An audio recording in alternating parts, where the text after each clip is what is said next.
श्रीहरिनन्दन मम जीवन सर्वस्वं भक्त्यानौमि पुनः पुनः राधाकृपामयं वपुं श्रीगुरुदिनतारकं प्रभुं श्रीगौरगोपालं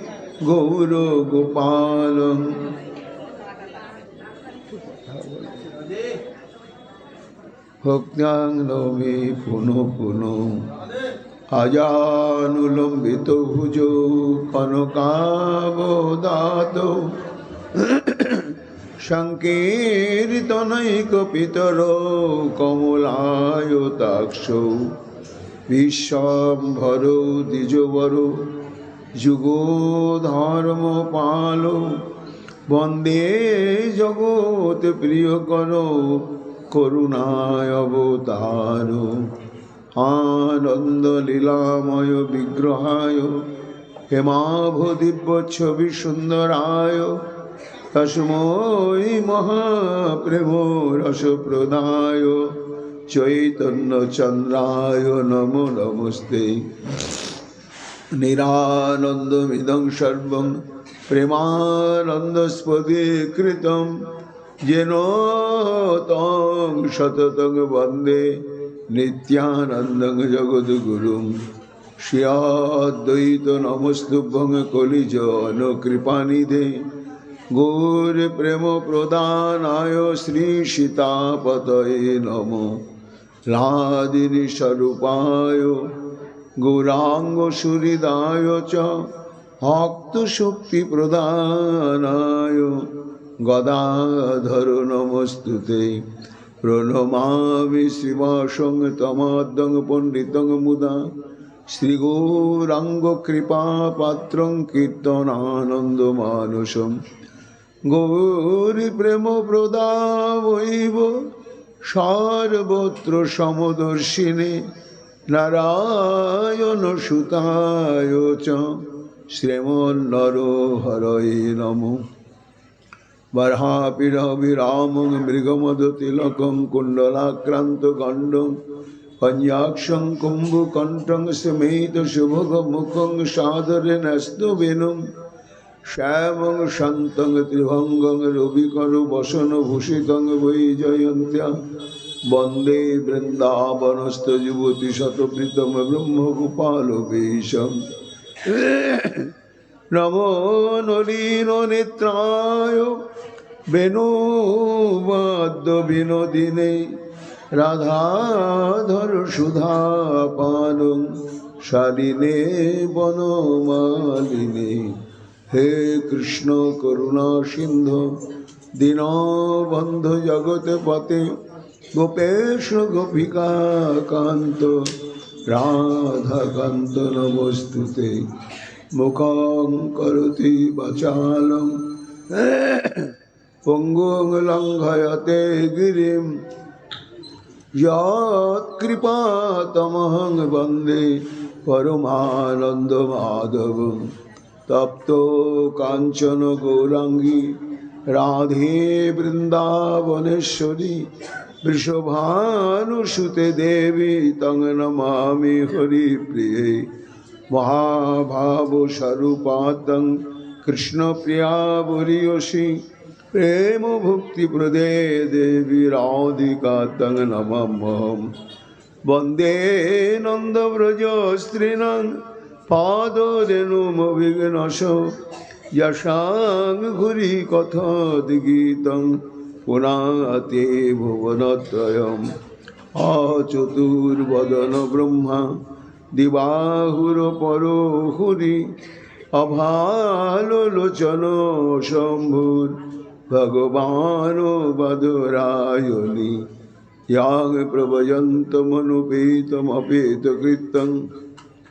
दैपायन विरह कातर अजुहाव पुत्रेति तन्मया तया तरवयोभिनेदुस्तं सर्वभूतहृदय मुनिमानतोऽस्मि तमादिदेवं करुणानिधानं तमालवर्णं श्वेतावतारम् अपार संसार समुद्र सेतुं भजामहे श्रीभागवतस्वरूपं वंशाकल्पतरुभ्यश्च कृपासिन्धुभ्येव च पतितानां पावनेभ्यो वैष्णवेभ्यो नमो नमो। जय रूप सनातन भट्ट रघुनाथ श्रीदेव गोपाल भट्ट दास रघुनाथ भक्ति भरे बंदी छय गोसाईर चरण यहाँ हईते विघ्न नाशे अभीष्ट पूरण। जय गौर भक्तबृंद गौर जादेर प्राण सबे मिले देह मोरे निताय गौर भक्ति दान। निताय गौर हरि बोल निताय गौर हरि बोल निताय गौर हरि बोल। जय जय निताय गौर हरि हरि बोल।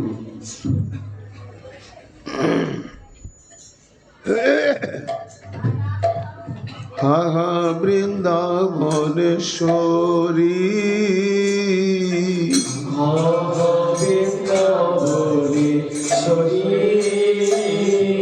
हा हा वृंदावनेश्वरी हा हा वृंदावनेश्वरी। তোমার চরণ নুপুরে রোধনী শুনিব কি শ্রুতি ভরি।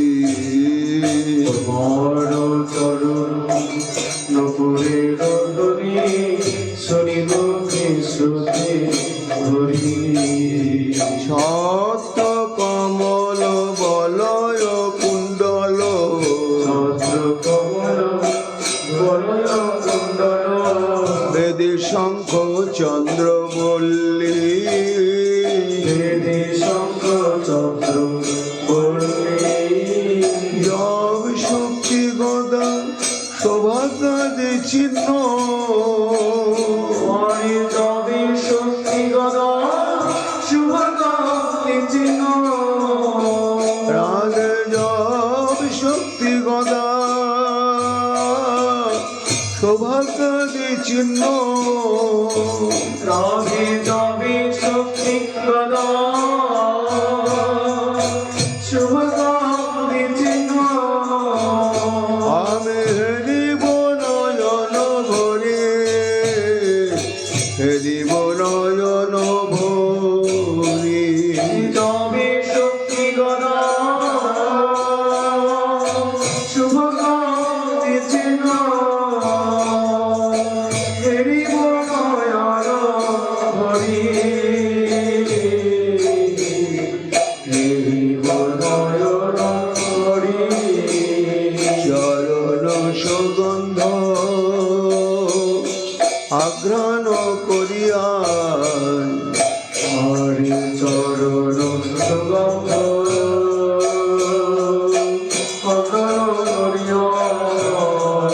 আমি হইব কি অনুমত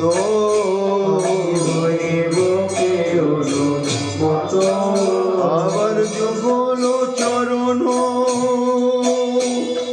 হৃদয়ে ধরিয়া তোমার যুগল চরণ হৃদয়ে ধরিয়া আমি জুড়াব তাপিত চিত জুড়াব তাপিত চিত। যুগল চরণ হৃদয়ে ধরিয়া জুড়াব তাপিত চিত্ত। জুড়াব তাপিত চিত্ত। সুগন্ধি শলিলে অরুণ চরণ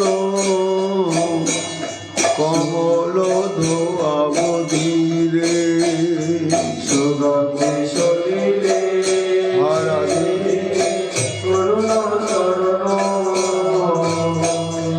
কমল ধীরে। আবার সে চরণামৃত পান করি কবে। আমার সে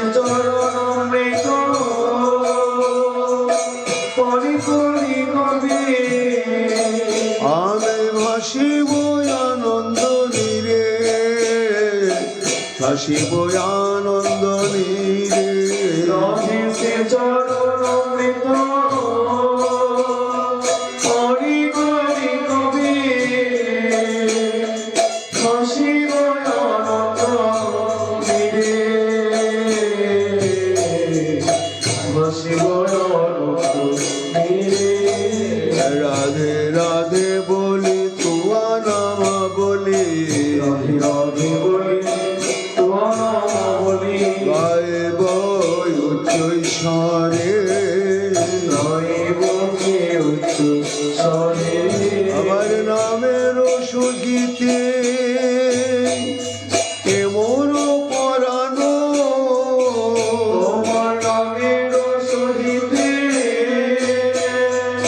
কেমন পরানো যাবে তোমা পদ তলে যাবে তোমা পদ তলে রাধে নামের সহিতে কেমন পরানো যাবে তোমার পদ তলে যাবে তোমার পদ তলে শৈলেন্দ্র মুকুট মণি গোবর্ধন কাটেতে নিবাস করি রাধে আরে কৃষ্ণ দাসে নিবেদন করে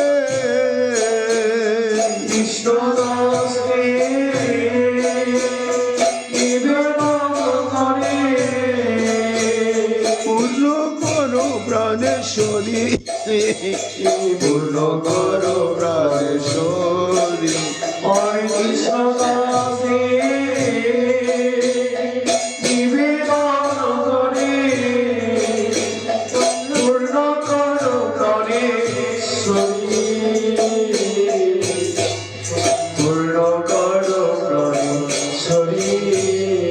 আহা বৃন্দাবনেশ্বরী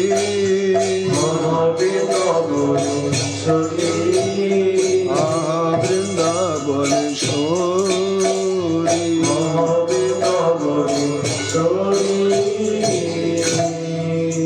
রাধা রানী কি জয় अपार करुणामयी राधा रानी की जय प्रेम भक्ति प्रदायिनी राधा रानी की जय जय श्री राधे श्याम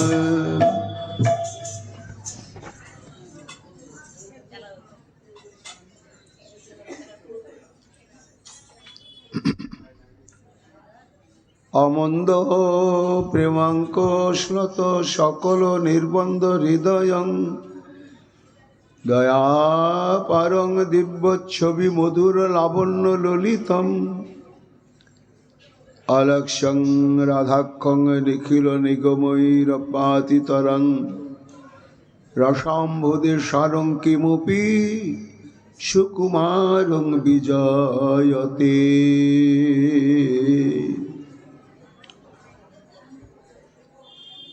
কলিযুগ পাবন অবতার প্রেম পুরুষোত্তম ভগবান শ্রীকৃষ্ণ চৈতন্য মহাপ্রভুর প্রিয় পরিকর করুণাময়ী শ্রীমতী রাধারানীর কৃপারসে গঠিত তনু পরম পূজ্যপাদ শ্রীমৎ প্রবোধানন্দ সরস্বতী তাঁর শ্রী শ্রী রাধারস সুধানিধি নামক শ্রী গ্রন্থেতে 52 সংখ্যক স্তোত্রে অপার করুণাময়ী শ্রীমতী রাধারানীর সর্বোৎকর্ষের সঙ্গে বিরাজমানতা কামনা করছেন, অভিলাষ করছেন। দুর্গে তত্ত্ব রাধারানী, কিন্তু সখীদের কাছে নয়, অর্থাৎ কিঙ্করীদের কাছে নয়। তাই অশেষ বিশেষে রাধারানীর স্বরূপ, ঐশ্বর্য, মাধুর্য সৌন্দর্য, লীলা এবং অসংখ্য গুণাবলী যে নিখুঁতভাবে কিঙ্করীগণের অন্তরে আস্বাদন হয়, অনুভূত হয়, স্বয়ং গোবিন্দের অন্তরেও তা হয় না। কিঙ্করীগণের উক্তিতে উক্তিতে তা প্রকাশ পেয়েছে।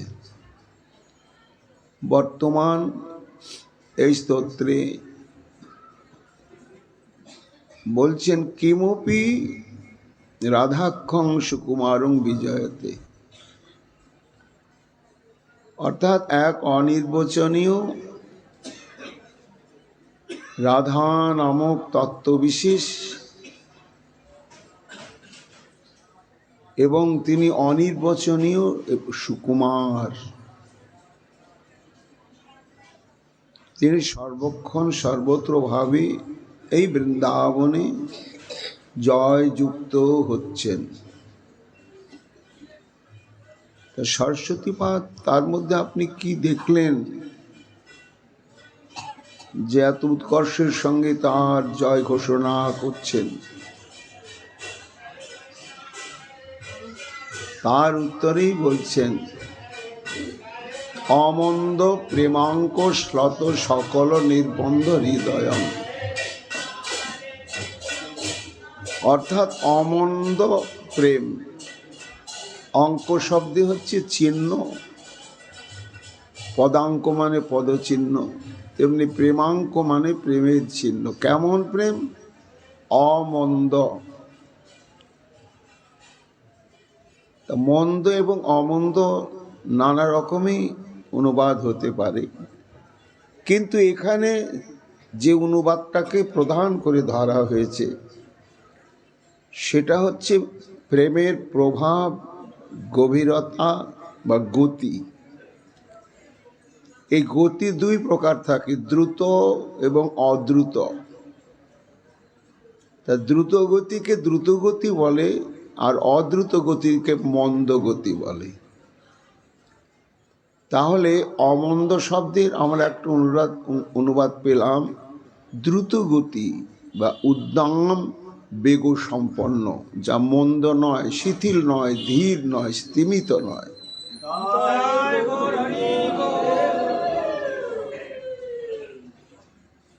এই প্রেমের অঙ্ক বিশিষ্টা আমার শ্রীমতী রাধারানী। কথাটি হচ্ছে অমন্দ প্রেমাঙ্ক শ্লথ সকল নির্বন্ধ হৃদয়া, কিন্তু এই একটি বাক্যের মধ্যে দুটি বৈশিষ্ট্যের কথা বলা হয়েছে, সেটা আলাদা আলাদাভাবে আমাদের একটু বুঝবার চেষ্টা করতে হবে। প্রথমে হচ্ছে যে মন্দ প্রেমের কোনো চিহ্ন প্রকাশ পায় না, অঙ্ক শব্দে চিহ্ন।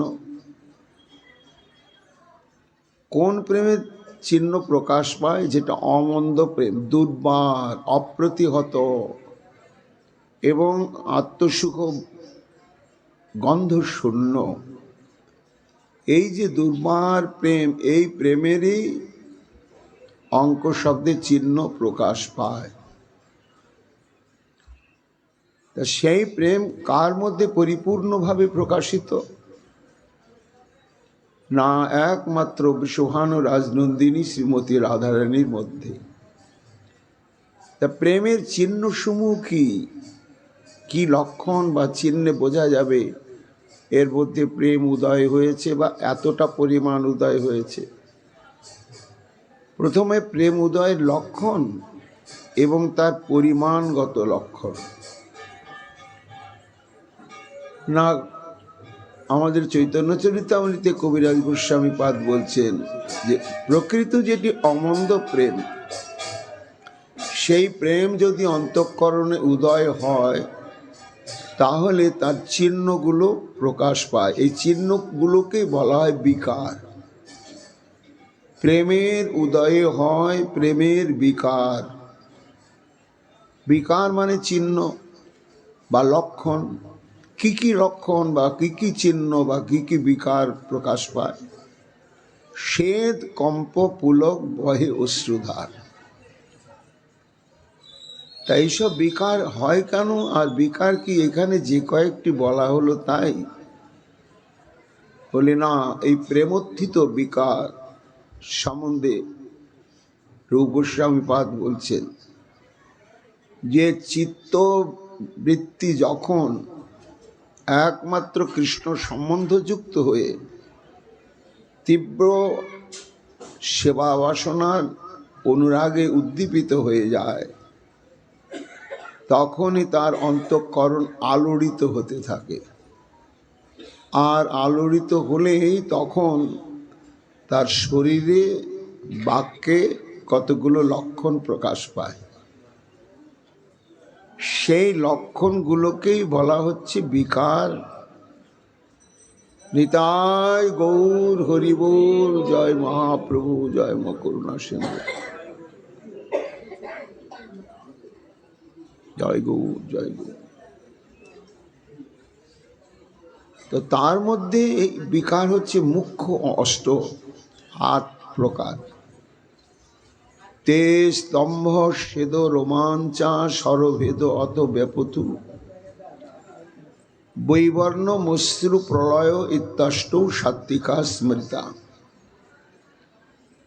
আমরা আগে শ্রীমতী রাধারানীর যে অমন্দ প্রেমাঙ্ক শব্দটি, সেটা নেই গুরু বৈষ্ণবের কৃপাতে একটু আলোচনা করা হচ্ছে। তাহলে প্রেমের লক্ষণ হচ্ছে, প্রেম উদয় হয়েছে কিনা তার লক্ষণ হচ্ছে 8টি: স্তম্ভ, শ্বেদ, রোমাঞ্চ, কম্প, বৈবর্ণ, অশ্রু এবং প্রলয়। প্রলয় মানে হচ্ছে অচেতন অবস্থা প্রায়। তা এই যে 8টি চিহ্ন বা 8টি লক্ষণ বা 8টি বিকার, এই বিকার আবার যে প্রকাশ হয় তার পরিমাণগত বিচার আছে। একটু হলো, তার চাইতে বেশি, তার চাইতে বেশি, তার চাইতে বেশি, তারপরে একেবারে পরিপূর্ণ হলো। এই যে তারতম্য, বিকারটি প্রকাশ পাওয়ার পরিমাণগত বিচারও আবার করেছে রূপ গোস্বামীপাদ। সেটি হচ্ছে 4 প্রকার: ধূমায়িতাস্তে জ্বলিতা দীপ্তা উদ্দীপ্ত সঙ্গীতা বৃদ্ধিং যতোত্তরং জান্ত সাত্বিকা সুশ্চতুর্বিধা। এই প্রেমের লক্ষণ হলো 8টা, আমরা জানলাম। এটা যখন প্রকাশ পায় তখন পরিমাণগতভাবে একটু তারতম্য হয়। এই তারতম্য হচ্ছে 4 প্রকার। কি কি 4 প্রকার? প্রথম হচ্ছে ধোঁয়ায়িত। আগুন জ্বলার আগে ধোঁয়া বেরায়, আগুন জ্বলে নাই, ওটা একেবারে প্রাথমিক অবস্থা। সে অবস্থাতে দেখা গেল কেবলমাত্র অশ্রুই আসছে, আর অন্য কোনো বিকারগুলো আসছে না। তখন এটাকে বলা হবে ধোঁয়ায়িত সাত্বিক ভাব। এইবার আরো গাঢ় হয়ে গেল। যখন গাঢ় হয়ে গেল তখন তার সঙ্গে সঙ্গে দেখা যাচ্ছে কম্প বা শ্বেত এসে গেল। তখন বুঝতে হবে যে না, ধোঁয়ার থেকে এবার আগুনটা জ্বলেছে। তখন তার নাম হচ্ছে জ্বলিতা, জ্বলিত অবস্থা। এবার তৃতীয় স্তরে নাম হচ্ছে দীপ্তা। দীপ্তা সাত্বিক বিকার কাকে বলা হয় না, প্রৌঢ়াং ত্রিচতুরা ব্যক্তিং পঞ্চবা যুগপদ গতা সম্বরিত অসক্ষ কাস্তের দীপ্তা ধীরৈরুদারিতা। অর্থাৎ অশ্রু, কম্প, পুলক, শ্বেত, বৈবর্ণ, হয়তো 4টে 5টা সাত্বিক বিকার একসঙ্গে উদয় হয়ে গেল। এবং এমনভাবে উদয় হলো যে সেটাকে যে সম্বরণ করবেন, যার ভেতরে উদয় হয়েছেন সে ভক্তের, কিছুতেই তিনি সেটা সম্বরণ করার তার ক্ষমতা আর নেই। প্রেম যদি এমতো অবস্থা প্রাপ্ত হয় তাহলে তার ওই বিকার প্রকাশ হলে তখন তার নাম হচ্ছে দীপ্ত সাত্ত্বিক বিকার। এইবার দীপ্ত সাত্ত্বিক বিকারের পরে হচ্ছে উদ্দীপ্ত সাত্ত্বিক বিকার। সেটা বা কেমন?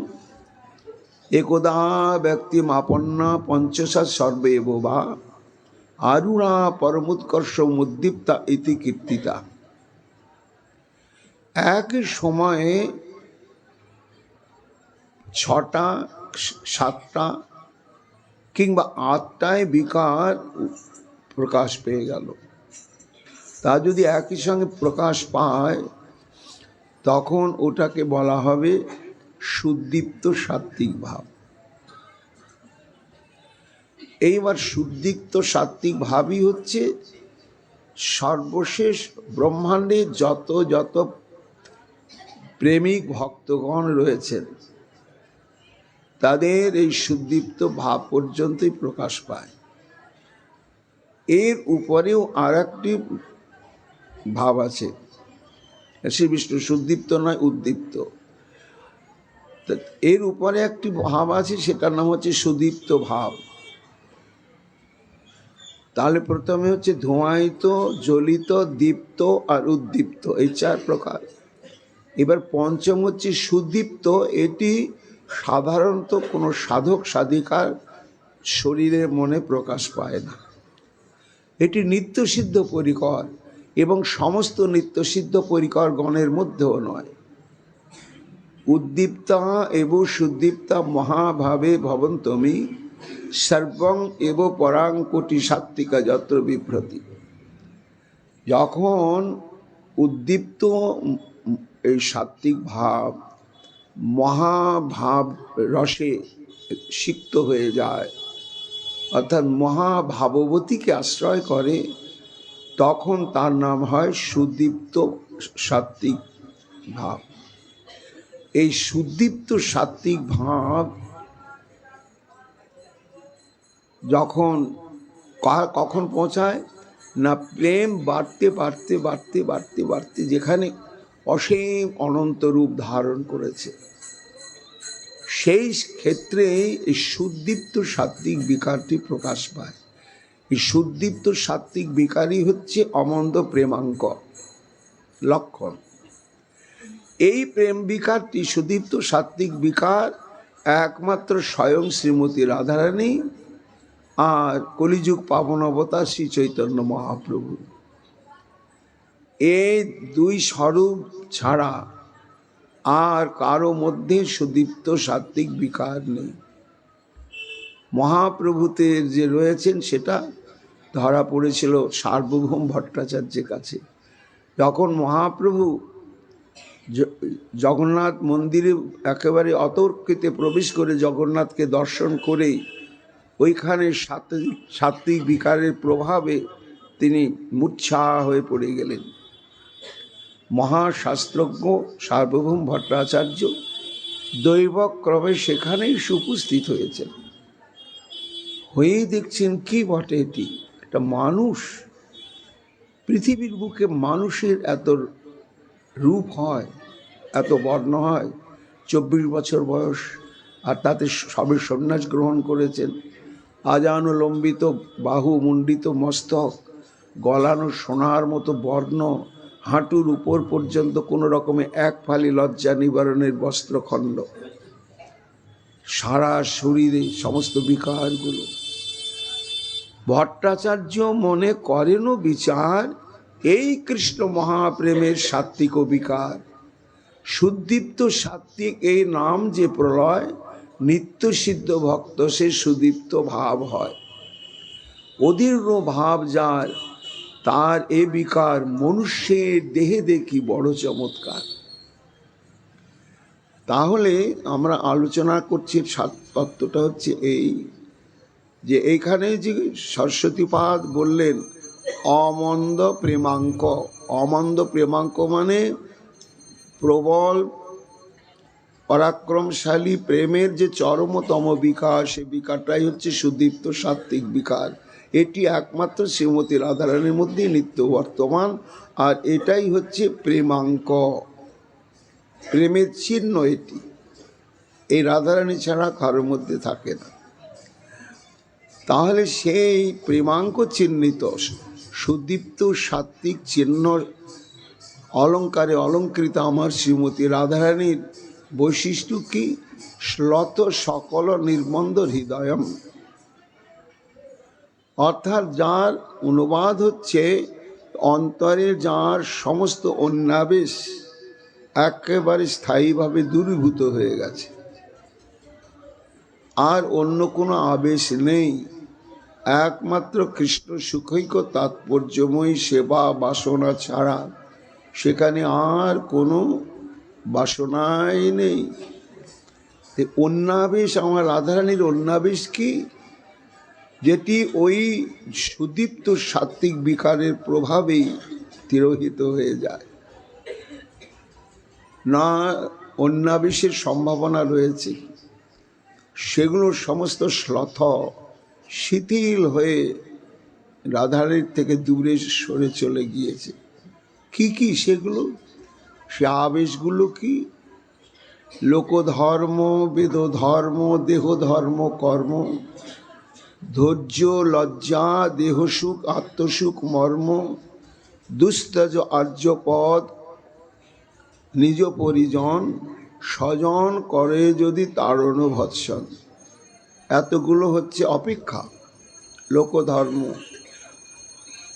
বৈদিক ধর্ম, দেহের ধর্ম, লজ্জা, ধৈর্য, দেহসুখ, আত্মসুখ, তারপরে হচ্ছে আর্যপথ মানে সতীত্বের মর্যাদা লঙ্ঘন, তারপরে স্বজন, এদেরকে কি করে পরিত্যাগ করা যায়, এবং মান অপমান আদি।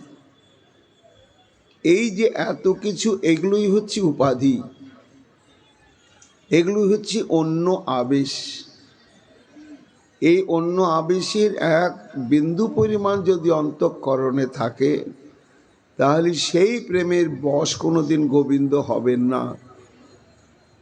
তাই এই অন্য আবেশগুলির বিন্দু মাত্র অন্তঃকরণে থাকবে না। এরকম কে দৃষ্টান্ত আছে জগতে? একমাত্র আমার শ্রীমতী রাধারানী। এই রাধা রানীতে এতগুলো অন্য আবেশ একেবারে চিরকালের জন্য দূরীভূত হয়ে গেছে, একেবারে দূরীভূত হয়েছে। সর্বত্যাগ করি করে কৃষ্ণের ভজন, কৃষ্ণ সুখ হেতু করে প্রেম ও সেবন। ইহাকে কহিয়ে কৃষ্ণে দৃঢ় অনুরাগ, স্বচ্ছ ধৌত বস্ত্রে জইছে নাহি কোনো দাগ।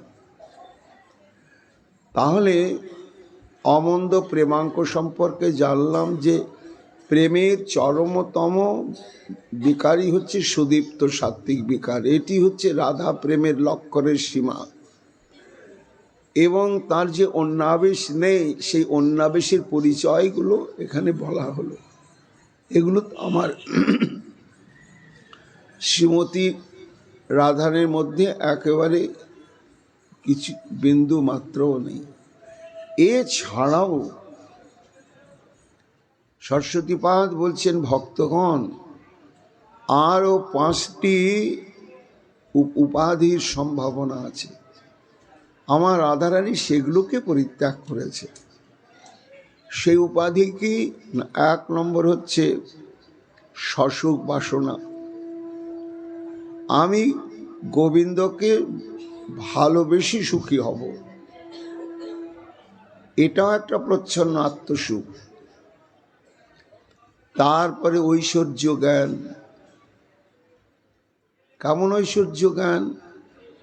যেমন রুক্মিণী, সত্যভামা ইত্যাদি, এদের কৃষ্ণের প্রতি যেমন প্রতি জ্ঞান ছিল, তেমনি ঐশ্বর্য জ্ঞানও ছিল। তিনি যে ভগবান সর্বশক্তিমান, কিন্তু রাধারানীর মধ্যে সেটি নাই। সৌন্দর্যাদি গুণানুসন্ধান, রাধারানীর মধ্যে এই উপাধি নেই, কিন্তু মহিষীদের মধ্যে আছে।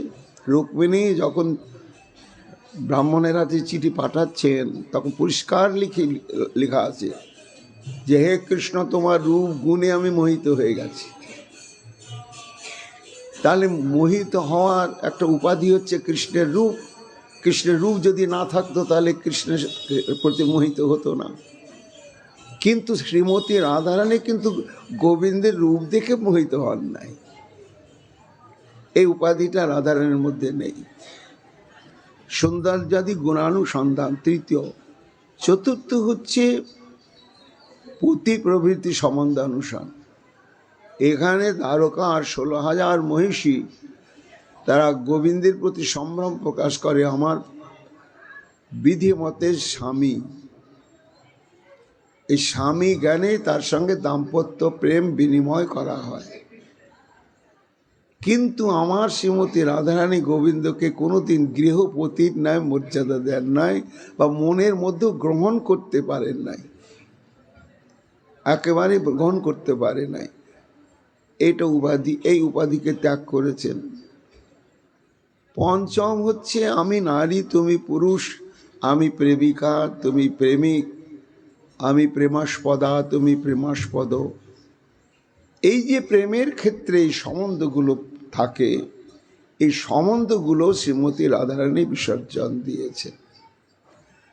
এই জন্যই শ্রীমতী রাধারানীর বিশেষণটা দেওয়া হয়েছে অমন্দ প্রেমাঙ্ক, এবং শ্রথৎ সমস্ত কিছু নেই। সেই শ্রীমতী রাধারানীর আচ্ছা পরিমাণগতভাবে রাধারানীর মধ্যে প্রেমের পরিমাণটা কীরকম না, শাস্ত্র প্রেমের এই যে ভগবত প্রেম পরিমাণগতভাবে তারতম্য বিশ্লেষণ করেছে। সেটি কি না, অনুপরিমাণ প্রেম, ন্যূনাধিকময় প্রেম, মহান প্রেম, পরম মহান প্রেম। প্রেমের 4 প্রকার পরিমাণগত বিভাগ।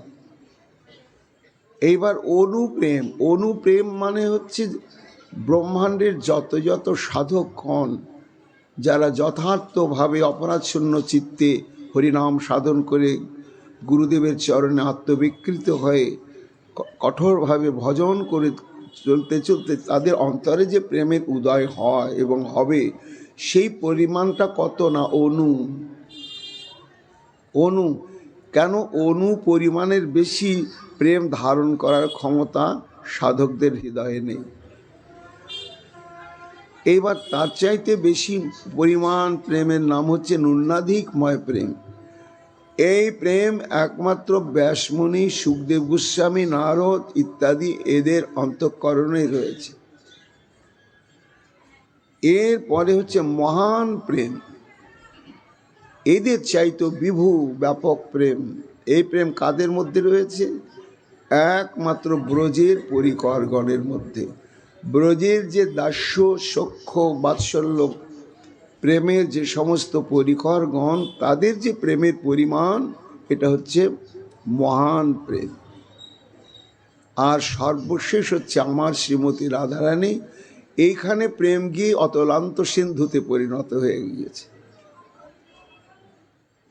এই জন্য সেই প্রেমের নাম হচ্ছেন পরম মহান প্রেম, একমাত্র শ্রীমতী রাধারানী।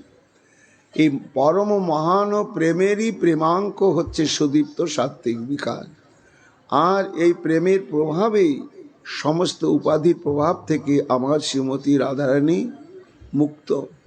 এটি হচ্ছে প্রথম বৈশিষ্ট্য বলা হয়েছে যে রাধা নামক যে তত্ত্ববিশেষ বৃন্দাবনে সর্বোৎকর্ষের সঙ্গে বিরাজমান আছেন, তার এই বিশেষণগুলো দেওয়ার পরে রাধারানী অভিনব এক বৈশিষ্ট্য অনুভব করছেন। সরস্বতী পাদ দয়া পারম, দয়া অপারম, অর্থাৎ অপার দয়া সিন্ধু আমার রাধারানী। অপার দয়া সিন্ধু, অপার করুণা সিন্ধু, মাপা যাবে না এমন করুণা মূর্তি হচ্ছেন আমাদের রাধারানী। তার করুণাতেই তো আজ আমরা সৌভাগ্য লাভ করেছি। কি না, উজ্জ্বল নীলমণিতে বলা হয়েছে 25টি গুণের মধ্যে আমার রাধারানীর একটা গুণ হচ্ছে তিনি করুণা পূর্ণা। 11 নম্বর গুণ হচ্ছে করুণা পূর্ণা। তো কেমন করুণাময়ী তিনি, মানে পর দুঃখ কাতরতা। এই পর দুঃখ কাতরতা বুঝাতে গিয়ে রূপ গোস্বামী পাদ একটা দৃষ্টান্ত দিয়েছেন। তার্ণ শুচি শিখয়াপি তর্ণকং বিদ্ধ ভক্তম অবলক্ষ্য শাস্ত্রয়া লিপ্যতে শতম অবাপ্ত বাধয়া কুমকুমেন কৃপাশ্বরাধয়া। একদিন শ্রীমতী রাধারানী বিত্রালয়ে কুসুম উদ্যানে উপবেশন করে রয়েছেন, আর দৈবক্রমে একটি সদ্যজাত বৎস ওইখানে ঘুরছে। সদ্যজাত, চলতে ফিরতে শিখেছে, হাঁটতে শিখেছে, এদিক ওদিক ঘুরতে শিখেছে, কিন্তু ওরা তো তৃণভোজী। তো যদিও এখন সে দুগ্ধ পাই, কিন্তু স্বভাবটা আছে তো তৃণের মধ্যে। এখন দুগ্ধ পাই বৎসটি হয়তো 2 দিন হলো ভূমিষ্ঠ হয়েছে, তার মুখটা জিহ্বাটা অত্যন্ত নরম, কিন্তু তৃণভোজী স্বভাব বশত গিয়ে ঘাসের উপরে গিয়ে জিভটা বের করছে, আর ঠোঁটটা স্পর্শ করাচ্ছে। করাতে করাতে রাধারানী দেখলেন একটা তৃণাঙ্কুর, একটা দুব্বক সবে মাত্র অঙ্কুরিত হয়েছে, একেবারে সূচের মতো ডগা, আর খচ করে বিঁধে গেল। যেই বিঁধে গেল তখন ওই বাছুরটার অধর থেকে রক্তক্ষরণ হতে শুরু করলো। সঙ্গে সঙ্গে রাধারানী কাঁদতে শুরু করলেন তার দুঃখে, মানে হৃদয়টি এমন করুণায় বিগলিত হয়ে গেলেন, ছুটে গিয়ে বাছুরটাকে কোলের মধ্যে তুলে নিলেন, নিয়ে কুমকুমেনও খতম অবাপ্ত বাধয়া লিপ্যতে। তখন রাধারানীর অঙ্গে যে কুমকুম হচ্ছে রক্ত বন্ধ হয়, জ্বালা কমিয়ে দেয় এবং ঠান্ডা করে দেয়। কুমকুমের মধ্যে ভেষজ গুণ আছে। তা সেই কুমকুম নিয়ে ধীরে ধীরে ধীরে ধীরে লাগিয়ে দিচ্ছে। এই দৃষ্টান্তটি রূপ গোস্বামী পাদ করুণা পূর্ণা শ্রীমতী রাধারানীর দৃষ্টান্ত রূপে দিয়েছেন। আর মহাজন দিচ্ছেন যে রাধারানী করুণাতে এই যে আমরা মঞ্জরি ভাব স্বরূপ রাধা দাস্য, কি করে কিঙ্করী হয়ে রাধারানীর আমরা দাসী হতে পারবো, আমাদের ঈশ্বরী রাধারানী হবেন, এই যে ভজন ক্রম, এটা রাধারানীর অপার করুণাতে আমরা পেয়েছি। রাধারানীর করুণাতে, এটা কম কৃপা নয়, এটা সব থেকে বড় কৃপা। তো রাধারানীর এই দুটি কৃপা সম্পর্কে করুণাপূর্ণা যে তিনি, অর্থাৎ দয়া পরম অপার দয়াবতী তিনি, তার দৃষ্টান্ত আমরা দেখছি সিদ্ধ বাবার জীবনী থেকে। গোবর্ধন তটাশ্রয়ী সিদ্ধ বাবা তিনি বেশ কিছুদিন জয়পুরে গোবিন্দজির সেবাতে নিযুক্ত ছিলেন। তো সেখানে তিনি খুব প্রেমের সঙ্গে গোবিন্দজির সেবা করতেন। তো রাজভক্ত, রাজার সেবা, প্রত্যেক দিন রাজভোগ নিবেদন হয়, আর প্রসাদ হলেও তাই পেতে হয়। তাতে চিত্ত চাঞ্চল্য উপস্থিত হলো। তখন তিনি ভাবলেন এটা তো ঠিক নয়, তাহলে আমার ভজনের কোথাও অজ্ঞাতসারি কোথাও আমার ফাঁক দেখা দিয়েছে। তো সেটা কে আমাকে ধরে দেবে? না কোনো মহাত্মাই পারবেন? তো জয়পুরে তো কোনো মহাত্মা নেই। তখন তিনি বৃন্দাবনে এলেন। সেই সময় তখন 84 ব্রজমণ্ডলের মধ্যে ভজনানন্দী মহাত্মা হচ্ছেন জয়কৃষ্ণ বাবা কাম্যবনে। তখন বাবার শরণাগত হয়ে তিনি সমস্ত কথা খুলে বললেন যে বাবা এই তো হলো, এর থেকে নিষ্কৃতি পাবার উপায় কি? তখন বললে দেখো কৃষ্ণদাস, ওটা তো বিষয়ের সেবা, যতই তোমার ভগবত বুদ্ধি থাক, আমরা হলাম নিষ্কিঞ্চন। তা নিষ্কিঞ্চনের আহার বিহার আর বিষয়ী গৃহস্থ ভক্তদের আহার বিহার একরকম হবে না, এবং তার ক্রিয়া প্রতিক্রিয়া রয়েছে। কাজেই তুমি শুদ্ধ ভজনের অনুভূতি যদি পেতে চাও, তাহলে ওই ঐশ্বর্যাত্মক জগৎ থেকে চলে এসো, এসে এই বৃন্দাবনে তুমি একেবারে নিষ্কিঞ্চন হয়ে ভজন করো, তাহলে তোমার প্রেমানুভূতি এবং রাধারানী কঙ্কর্য সম্পর্কে তুমি অনুভব করতে পারবে। ঠিক তো তাই। তখন তিনি ওই জয়কৃষ্ণ বাবার নির্দেশ মতো দুমন বনে ভজন করতে শুরু করলেন। তা তিনি রুটি মাধুকরি করতেন না, চুন মানে আটা নিয়ে এসে কোনোদিন গোল গোল পাখি আঙ্গা করে পুড়িয়ে পেতেন ভোগ লাগিয়ে, আবার কোনোদিন শুধু জল দিয়ে গুলেই ভোগ লাগিয়ে পেয়ে নিতেন। এরকম করতে করতে শেষে আর আঙ্গা তৈরি নয়, ও জল দিয়ে গুলে গুলেই পেয়ে নেন তুলসী দিয়ে নিবেদন করে। আবার কি খেয়াল, তার মধ্যে নিম পাতা দেন। এই নিম পাতা সহ ওই আটাগোলা দীর্ঘদিন পেতে পেতে পেতে পেতে চোখের দৃষ্টি নষ্ট হয়ে গেল। ক্রমে ক্রমে শরীর দুর্বল হয়ে এলো, চক্ষু দৃষ্টিহীন হলো, আর ভিক্ষায় যেতে পারেন না। কুণ্ডের জল পান করে কয়েকদিন গেল, অবশেষে জল আনার শক্তিও চলে গেল। 2-3 দিন জল বন্ধ হওয়ার পরে যখন অনাহার 2-3 দিন পড়ে রয়েছেন কৃষ্ণদাস বাবা দুমন বনে, এই দেখুন কেমন দয়া অপারম, শ্রীমতী রাধারানীর হৃদয় করুণায় বিগলিত হয়ে গেল। ললিতাকে ডেকে বলছে, ললিতা, এই যে আমার এক নাম দয়াময়ী, তুমি কি আমার এ নামের কলঙ্ক করবে? একেবারে কাঁদো কাঁদো হয়ে বলছে, তুমি আবার কলঙ্ক করবে?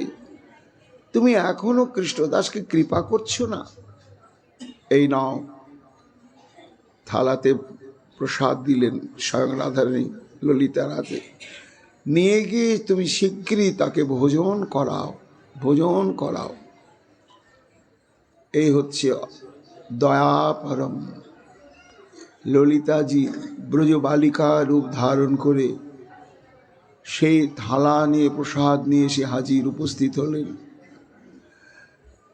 এসে বলছেন, এ বাবা, তুই এ প্রসাদ পাইলে। কথা নয়, যেন অমৃত কানে ঢেলে দিচ্ছে। আমার জন্য প্রসাদ কে পাঠালো? अरे मेरो माया, तेरो दुख देख करके मेरो हाथ में प्रसाद भेज दिया, जल्दी पाले।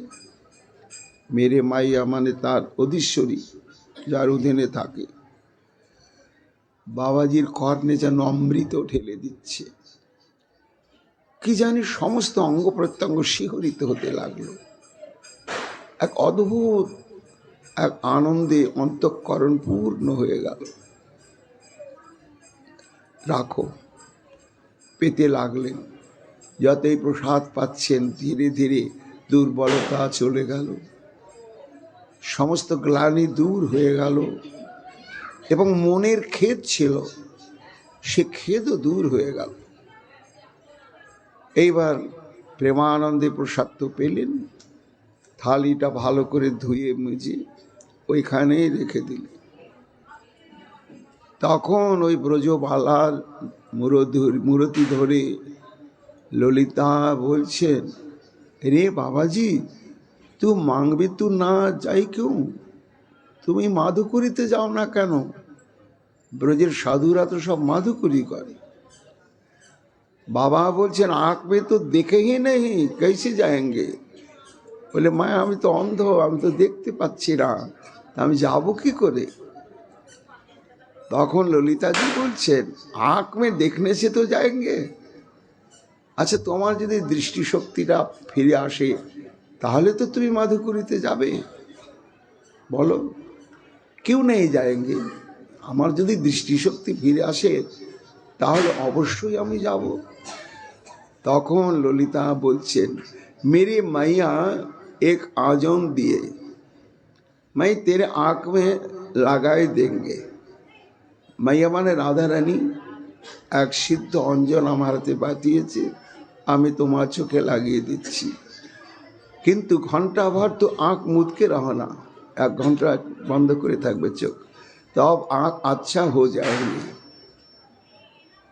এই বলে সেই ব্রজবালিকা রূপী ললিতা সে অঞ্জনটি পরিয়ে দিলেন বাবাজির নয়নে। যেই পরিয়ে দিলেন, 1 ঘন্টা চোখ বন্ধ করে থাকার পরে যেই চোখ খুলেছেন, দিব্য দৃষ্টি, এমনি তো দৃষ্টি নয়, একেবারে দিব্য দৃষ্টি, এক দিব্য গন্ধ। কিন্তু সেই ব্রজবালিকাও নেই, আর যে প্রসাদের থালিটা মেজে রেখে দিয়েছিলাম সেটাও নেই। একটা দিব্য গন্ধে চারিদিকে মম করছে। তখন কাঁদতে লাগলেন বাবাজি। এই রহস্যের উদ্ঘাটন আমাকে করতেই হবে, কে এই ব্রজবালিকা, আর এইভাবে আমার দৃষ্টিশক্তিটাকে ফিরিয়ে দিলে। ওইখানে তিনি তখন আর কিছু প্রসাদ গ্রহণ করলেন না। 1 দিন 2 দিন 3 দিন ওইভাবে পড়ে থাকলেন এই রহস্য জানার জন্য, যে কে আমাকে এইভাবে দিয়ে গেল, কি আমাকে চোখে অঞ্জন পরিয়ে আমার দৃষ্টিশক্তি ফিরিয়ে গেল। 3 দিনের দিন যখন অবশ বিবশ শরীর একটু তন্দ্রাচ্ছন্ন অবস্থা এসছে, তখন কোটি কোটি বিদ্যুতের কান্তিকে ধিক্কৃত করে আমার করুণাময়ী রাধারানী সামনে সে দাঁড়িয়েছে। দাঁড়িয়ে সে বলছে, কেন কেন তুমি এত কষ্ট পাচ্ছ, কেন তুমি আমার এত তোমার এত কষ্ট, আর তোমার ভয় কি আছে? কত মমতা মাখায় বলছেন, কৃষ্ণদাস আমি তোমার আর তুমি আমার। কৃষ্ণদাস আর স্থির থাকতে পারছে না। রাধারানী স্বয়ং বলছেন, আমি তোমার তুমি আমার। আর যে দিতে এসেছিল রুটি, সে আমার অভিন্ন হৃদয় ললিতা। শোনো, তুমি এখন এখানে আর থেকো না, গোবর্ধনে চলে যাও। গোবর্ধনে গিয়ে নিশ্চিন্ত মনে তুমি এই গুরু প্রণালী, সিদ্ধ প্রণালী, গৌর গোবিন্দের ভজনের যে ক্রম, এটি তুমি বৈষ্ণবগণের মধ্যে প্রচার করো। এই প্রত্যাদেশ দিলেন শ্রীমতী রাধারানী। আজকে রাধারানী যদি প্রত্যাদেশ না দিতেন, আমরা এই গুরু প্রণালী, সিদ্ধ প্রণালী, গুটিকানি, অষ্টকার, লীলা ভজন কোনো দিক দর্শন পেতাম না, একেবারে পেতাম না। এটি হচ্ছে সব থেকে করুণাময়ের চরম করুণার অবদান। এই জন্যই সরস্বতীপাদ বলছেন, দয়া পারম, অপার দয়ার মূর্তি হচ্ছে আমার রাধারানী। তারপরে তার তো করুণার কথা আরও একটা দৃষ্টান্ত মহাজন বলেন, যে একজন ব্যক্তি, তার স্ত্রীর নাম ছিল কিশোরী, খুব ভালোবাসাবাসি ছিল স্বামী স্ত্রীর মধ্যে, কিন্তু বিয়ের অল্পকালের মধ্যেই স্ত্রী বিয়োগ হয়ে গেল। তা এতই ভালোবাসতো যে ওই স্ত্রী বিয়োগ হয়ে যাওয়ার পরে তার মানসিক ভারসাম্য নষ্ট হয়ে গেল। তার অর্থ উপার্জনের পথটা সব বন্ধ হয়ে গিয়ে উদাস হয়ে পাগল হয়ে গিয়ে দিন রাত কিশোরী কিশোরী কিশোরী কিশোরী, এই পাগল ঘুরছি, ঘুরতে ঘুরতে ঘুরতে ঘুরতে দৈবক্রমে বৃন্দাবনে চলে এসেছে। বৃন্দাবন ঘুরতে ঘুরতে বর্ষানায় চলে গেছে। আর বর্ষানায় উপরে গভীর রাত্রিতে মন্দির বন্ধ করে সেবায়িতরা এদিক সেদিক সবাই চলে গিয়েছে। খ্যাপার চোখে ঘুম নেই, তার হারিয়ে গেছে কিশোরী।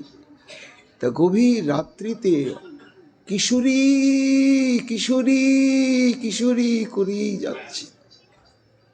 রাধারানী ললিতাকে ডেকে বলছে, ললিতা শিগগির যা, তুই গিয়ে ওর কানে একটু দীক্ষা মন্ত্র দিয়ে আয়। আমি থাকতে পারছি না, দেখা না দিয়ে থাকতে পারছি না, যে ডাকছে। ললিতা বলছে, তুমি ওকে পাগল হলে রাধে? আরে ওর স্ত্রী মারা গেছে, স্ত্রীর নাম ছিল কিশোরী।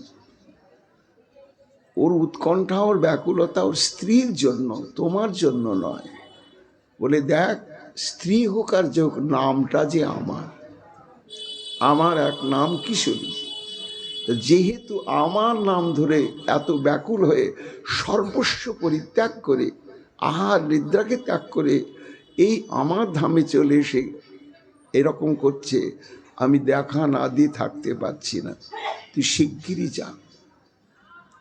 ললিতা ব্রজবালিকা রূপে এলেন, কি তোমার কিশোরীকে দেখতে চাও? এক্ষুনি দেখবে। কানে মন্ত্র প্রদান করলেন, গুরু কৃপা হলো, সঙ্গে সঙ্গে শ্রীমতী রাধারের দর্শন দিলেন। তখনই বিদ্যাতের হৃদয় গ্রন্থির সিদ্ধাতে সর্বসংশয়া ক্ষয়ন্তে চাস্য কর্মাণি তস্মিন দৃষ্টে পরাবরে। চিরকালের জন্য রাধা কিঙ্করী হয়ে গেলেন। এই জন্যই দ্বিতীয় রাধারের যে বৈশিষ্ট্যের কথা বলছেন সরস্বতী পাদ, অপার দয়াগুণ। তৃতীয় বৈশিষ্ট্যের কথা বলছেন কি, দিব্য ছবি মধুর লাবণ্য ললিতম। কি বিশেষণ! দিব্য মানে অপার্থিব, ছবি মানে সৌন্দর্য, শোভা। কেমন শোভা! মধুর, মধুর অমৃতের চাইতো মধুর আস্বাদনীয়তা অধিক। আর কেমন লাবণ্য ছটায় ললিতম। লাবণ্য কাকে বলা হয়? চাকচিক্য অবস্থাকে বলা হয় লাবণ্য। রাধারানীর এই লাবণ্য হচ্ছে নিত্যসিদ্ধ। এমন আমার রাধারানীর রূপ যেন লাবণ্যের মূর্তি। তার প্রমাণ কি? এই শ্রী রাধাকুণ্ড। সুবলের সঙ্গে গোবিন্দ এসে হা রাধে হা রাধে, কখন দর্শন পাবো? সুবল বলছে সময় হলে আসবে। সূর্যকুণ্ডে এসে সূর্য পূজার সামগ্রী সূর্য মন্দিরে যথাভাবে সুসজ্জিত করে রেখে কোনো কিঙ্করীকে পর্যবেক্ষণের দায়িত্ব দিয়ে তখন এই রাধা কুণ্ডে আসছেন রাধারানী। সূর্যকুণ্ডের দিক থেকে দিব্য কান্তিতে আলোকিত। সুবল বলছে ওই যে তোমার রাধা আসছে। একেবারে উৎকণ্ঠিত শ্যাম সুন্দর তৃষিত চাতকের মতন সঙ্গে সঙ্গে একটু এগিয়ে গেলেন। গিয়ে এইবার ভ্রান্তি কি অনুভব করছেন আমার রাধারানীর রূপকে?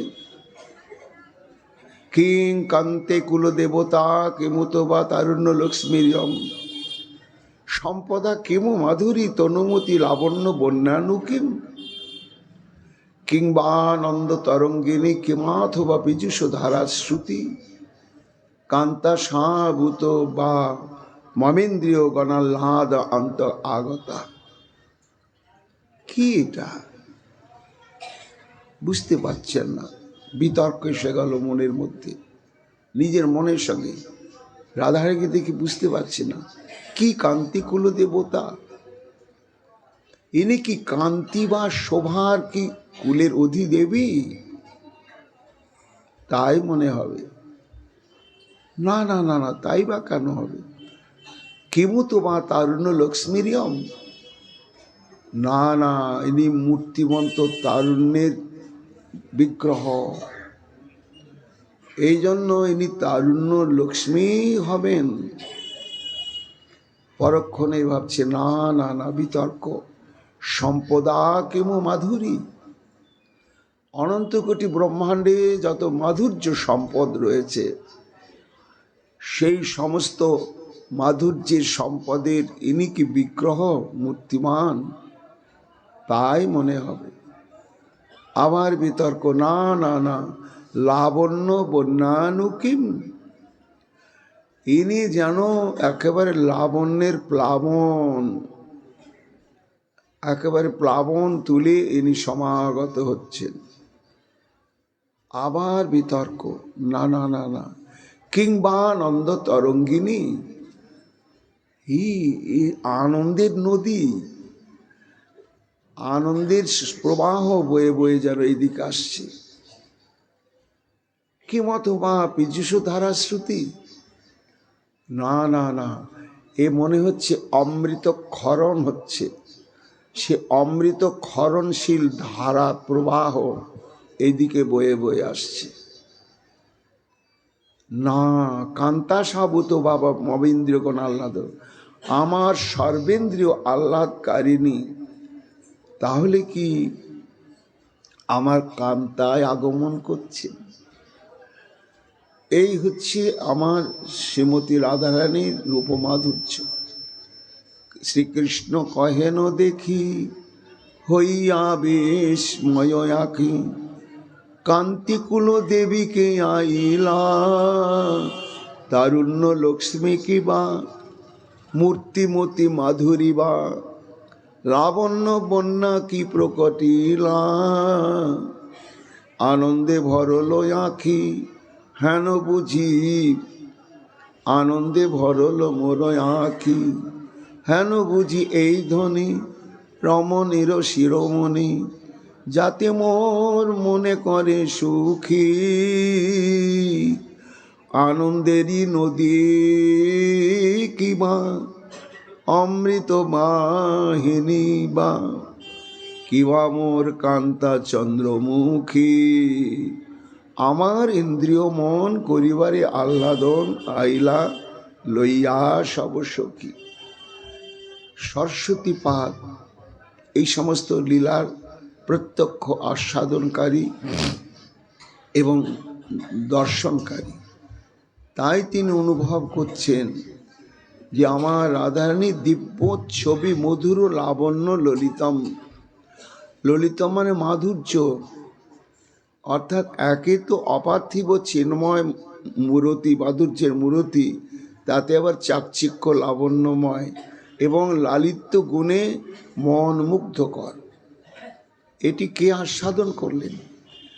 যেমন গোবিন্দের মাধুর্য, সেই প্রেম দ্বারে নিত্য রাধিকা কলি, আমার মাধুর্যামৃত আস্বাদে সকলে। একমাত্র গোবিন্দের পরিপূর্ণ মাধুর্য আস্বাদন করতে সক্ষম শ্রীমতী রাধারানী, আর অন্য কেউ নয়। তেমনি রাধারানীর মাধুর্য পরিপূর্ণভাবে আস্বাদন করতে একমাত্র শ্রী গোবিন্দ আর কিঙ্করী, আর কেউ নয়। এইবার চতুর্থ বৈশিষ্ট্যের কথা বলছেন সরস্বতী পাদ। অলক্ষ নিখিল নিগময় রপাত তরাং, যিনি নিখিল বেদেরও অলক্ষ। নিখিল বেদ, তা নিখিল তা পাবে কি করে? একমাত্র কিঙ্করী যতক্ষণ না হওয়া যাবে ততক্ষণ রাধা তত্ত্ব জানাই যাবে না, বোঝা যাবে না, অনুভব করা যাবে না। কাজে বেদ তো সে বিধিমার্গ, তা বিধিমার্গের দ্বারা কখনো রাধা তত্ত্ব জানা যায়? আর তাছাড়া আরও একটি কথা, রাধারানী বেদের অগম্য সেটা তো পরে আমরা বলছি। আগে যে রাধারানী প্রীতম আমার গোবিন্দ, সে গোবিন্দ সম্বন্ধে কি বলা হচ্ছে শাস্ত্র? যো ব্রহ্ম রুদ্র শুক নারদ ভীষ্ম মুখই রলক্ষিত ন সহসা পুরুষস্য তস্য।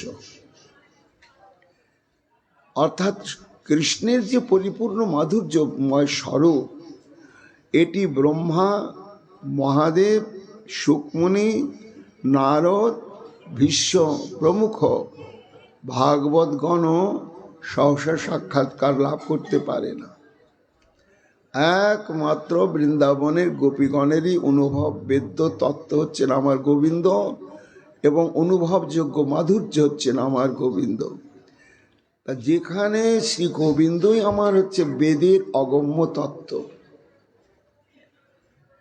তা সেই গোবিন্দের কাছে আবার অগম্য তত্ত্ব হচ্ছে রাধারানী। যার সদ্গুণ গণে কৃষ্ণ না পান পার, তার গুণ বর্ণিবে জীব কোন ছাড়। তাহলে রাধারানী তত্ত্বটা কত গভীর, কত গভীর। এই জন্য পরিপূর্ণ রাধা তত্ত্ব একমাত্র কিঙ্করীগণ জানেন, গোবিন্দ জানেন না। যার জন্য এই দুর্গেয় তত্ত্ব বলেই বলা হচ্ছে বেদেরও অলক্ষ তত্ত্ব বিশেষ আমার শ্রীমতী রাধারানী। সর্বশেষ পঞ্চম বৈশিষ্ট্যের কথা বলা হচ্ছে রসাম্বোধে সারং, রসসাগরের সার তিনি। আমার রাধারানী হচ্ছে রসাম্বোধে সারম, অর্থাৎ রস সমুদ্রের সার তত্ত্ব। কে আমার রাধারানী? সেই রাধারানী নিত্য বৃন্দাবনে সমস্ত উৎকর্ষের সঙ্গে নিত্য বিরাজ করছেন। তা এই রসাম্বদের সারং, রস সমুদ্রের সার স্বরূপ রাধা, এটা বিভিন্ন দিক থেকে আমরা আস্বাদন করতে পারি।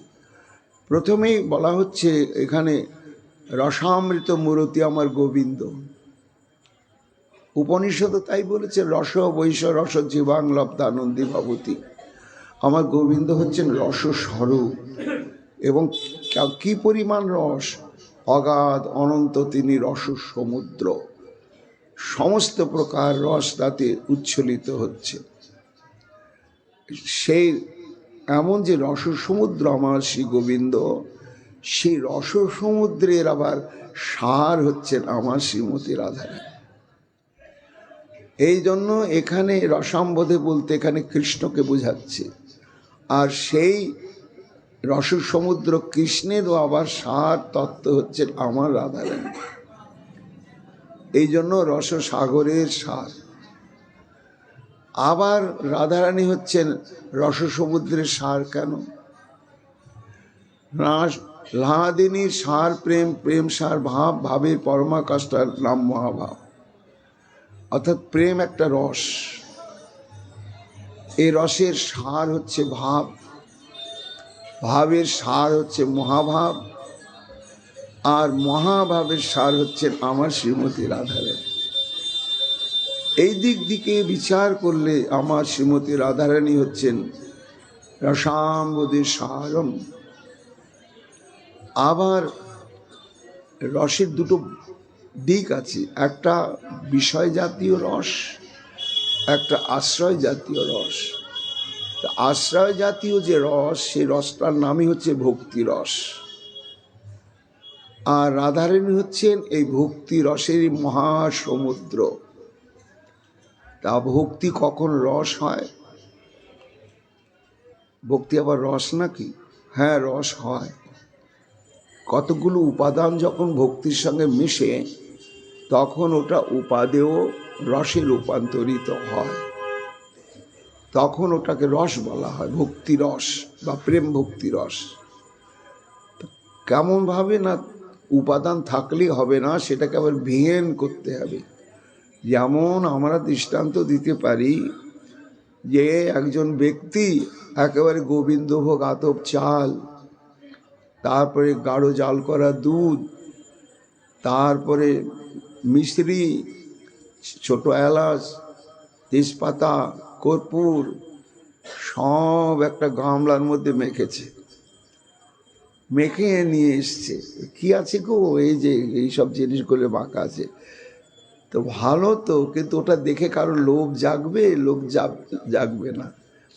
কিন্তু ওই দুধ, ওই গোবিন্দভোগ চাল, ওই মিশ্রি, ওই তেজপাতা, ওই ইত্যাদি ইত্যাদি গন্ধদ্রব্য, যখন দুধটাকে জাল দেওয়া হলো, তারপরে চালটা ছাড়া হলো, সুসিদ্ধ হয়ে গেল, তারপরে মিশ্রি দেওয়া হয়ে গেল, তারপরে ছোটো এলাচ দেওয়া হলো, কর্পূর দেওয়া হলো, তেজপাতা দেওয়া হলো, মম করে গন্ধ ছড়াতে লাগলো, নাকে আসার সঙ্গে জিভ দিয়ে টুস টুস করে জল বেরোচ্ছে। তো উপাদান তো একই ছিল, আগেও যে উপাদান ছিল এখনও সেই উপাদান আছে। তখন তো লোভ হচ্ছিল না, আস্বাদনের জন্য লালসা জাগছিল না। এখন যাচ্ছে কেন না, উপাদানগুলোকে যখন ভিয়েন করা হলো, রন্ধন করা হলো, তখন সবগুলো উপাদান একাকার হয়ে গিয়ে একটা আলাদা উপাদানে পরিণত হলো, তার নাম পরমান্ন। তা তেমনি ভক্তিটাও যতক্ষণ পর্যন্ত ভিয়েনের দ্বারা রসে রূপান্তরিত না হবে, ভগবান আকৃষ্ট হবে না। ভগবানকে আমি পাবো কী করে? ভগবান আমার কাছে ছুটে আসবে না। তো ছুটে আসার কারণটাই হচ্ছে ভক্তি রসে রূপান্তরিত হতে হবে। তা সেই ভক্তি রসে রূপান্তরিত হয় কখন না, ভক্তির সঙ্গে যখন চারটা উপাদান মিশ্রিত হয়। এইসব কৃষ্ণ ভক্তি রসের স্থায়ী ভাব, স্থায়ীভাবে মিলে যদি বিভাব অনুভব, সাত্ত্বিক ব্যভিচারী ভাবের মিলনে কৃষ্ণ ভক্তি রস হয় অমৃত আস্বাদন। অর্থাৎ ভক্তির সঙ্গে বিভাব, অনুভাব, সাত্ত্বিক আর ব্যভিচারী, এই চারটা উপাদান যখন তার মধ্যে মিশ্রণ ঘটবে তখন ওটা হবে রস, এবং ছোটখাটো নয়, রসসিন্ধু। এই যে রসসিন্ধু বলা হচ্ছে রাধারানীকে, ভক্তি রসসিন্ধু। কেমন? রূপ গোস্বামীকে বলছেন মহাপ্রভু, পারাবার শূন্য এই ভক্তি রসসিন্ধু। শোনো রূপ, এই ভক্তি রসের সমুদ্রটা হচ্ছে পারাবার শূন্য, তোমা চাখাইতে তার কহি এক বিন্দু। তাহলে যে পারাবার শূন্য ভক্তির রসসিন্ধু, মূর্তিমন্ত ভক্তি হচ্ছে আমার শ্রীমতী রাধারানী। সে রাধারানীর সার তত্ত্বই হচ্ছে কি? মাদনাক্ষ মহাভাবে পরাকাষ্ঠা। এই ভক্তি রসের দিক থেকে বিচার করলেও রাধারানী হচ্ছেন একেবারে রসসমুদ্রের সার তত্ত্ব। আবার প্রীতি রসের সার আমার গোবিন্দ, সে গোবিন্দেরও সার তত্ত্ব হচ্ছেন আমার রাধারানী। আবার যদি প্রেম রস সার হলো স্নেহ, স্নেহ রসের সার হলো মান, মান রসের সার হলো প্রণয়, প্রণয় রসের সার হলো রাগ, তার সার হলো অনুরাগ, তার সার হলো ভাব, তার সার হলো মহাভাব, তারপরে হলো অধিরূঢ় মহাভাব, তারপরে হলো মাদনাক্ষ অধিরূঢ় মহাভাব। এটাই হলো সার তত্ত্ব। এমন যে সার তত্ত্ব শ্রীমতী রাধারানী, তিনি অনির্বচনীয় সুকুমার রাধা নামক তত্ত্বটি এই বৃন্দাবনে জয়যুক্ত হচ্ছেন। জয় রাধা রানী কি জয়। পরবর্তী শ্লোকে আবার কি আস্বাদন আগামীকাল আমরা শ্রবণ কীর্তন করব। নিতাই গৌর হরি বল, গৌর হরি বল।